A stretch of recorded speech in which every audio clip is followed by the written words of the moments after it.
Јас, почитувани пријатели, имав чест 6 години да ја водам Струмица.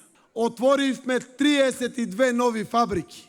Вработивме 3250 луѓе.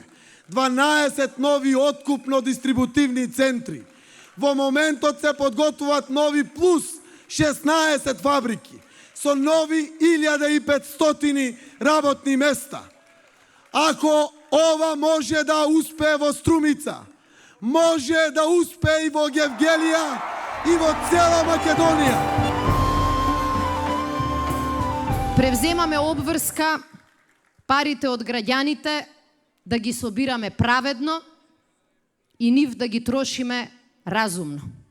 Превземаме обврска даноците со кои ги сотреа малите и средни фирми, а сега велат дека ќе ги променат, ние веднаш после 5 јуни да ги укинеме. Новата влада на Социјалдемократскиот сојуз ќе инвестира и во зелена нафта за земјоделците и во поевтини репроматеријали на земјоделците. И затоа ниту Гевгелија, ниту Македонија немаат подобар избор од бројот 10.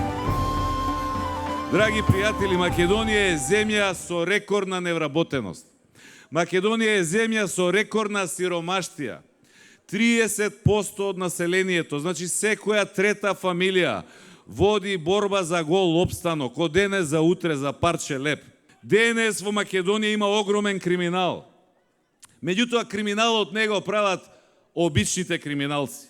Тие на ред не може да дојдат од овие во власта. Денеска криминалот во Македонија го прави државната власт, Груевски и фамилијата околу него.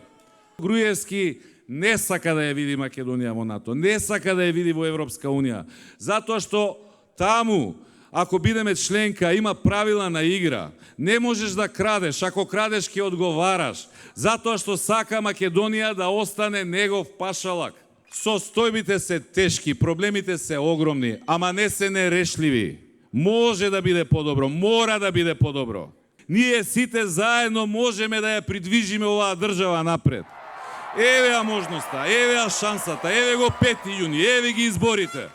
Ајде сите заедно на 5 јуни да донесеме одлука со која ќе се гордееме. На 5 јуни да извојуваме победа за нас, за децата, за семејствата, да извојуваме победа за Македонија.